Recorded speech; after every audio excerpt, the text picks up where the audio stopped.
Hello, my name is Felipe Garcia, and I'm a transactional analyst in San Antonio, Texas. And we are at a gathering of transactional analysts in Jamaica and discussing many topics. And I would like to talk to you a little bit about how to overcome the breakup of a romantic relationship. And I want to talk about it in 3 steps, and this is from a transactional analysis perspective. Transactional analysis is a theory of personality and communication that talks about people having 3 distinct ego states or parts to themselves. And the 3 are called parent, which has to do with values, morals, permissions, and protections, rules. It can be critical or it can be nurturing. The adult, which has to do with facts, information, measurable content. And then the child ego state, which is really the most important one because that's who we are, which is our feelings and our fantasies and our wants. And also our child can be adapted and wants to please and sometimes misses out on taking care of oneself because we're pleasing others. So it can be adapted or it can be free in terms of self-interest and self-survival. So those are the 3 ego states. And when you are faced with a tragedy such as a romantic breakup, particularly if you were left or betrayed, there are 3 parts that I want to talk about what to do. First of all, give room. Be aware of the feeling and make room for the feeling, which is the child ego state, the most important. And that is let yourself feel the rage, feel the anger, feel the scare, feel the sadness.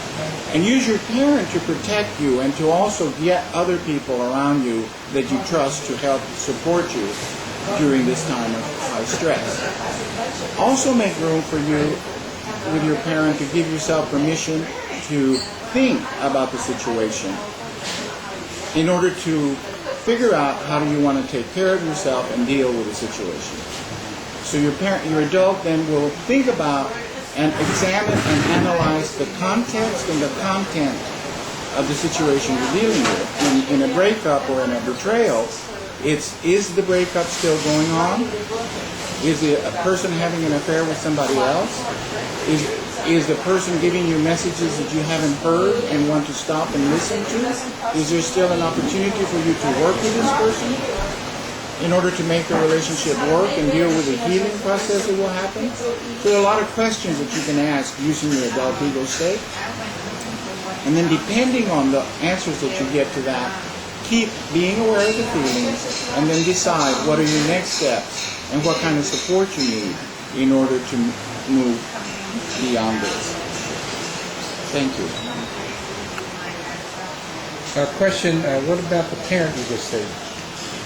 Thank you very much. Twice you've asked me that. The parent ego state is very useful in several ways. One is use your parent ego state to your nurturing I talked about. Use your parent ego state to protect you,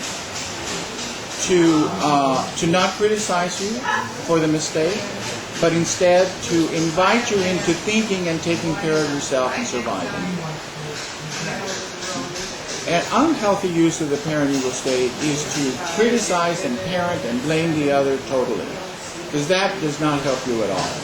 I mean, you may want to learn something about the other person, but don't use your parent to blame.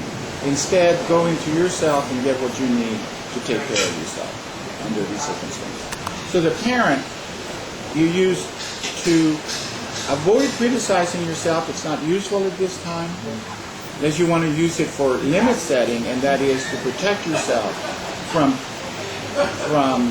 continued abuse by the other person, and take care of yourself and let the other person set boundaries and let the other person know whether or not you're willing to relate to them and at what level.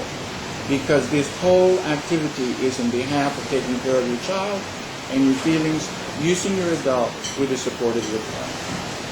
Very good. Thank you. Thank you very much. Very good. Okay. How to solve? Okay, what? Okay. Thank you. See, we always have the afterthought. Okay. You want to do the afterthought? No, it's still on. It's speaking after you. It's very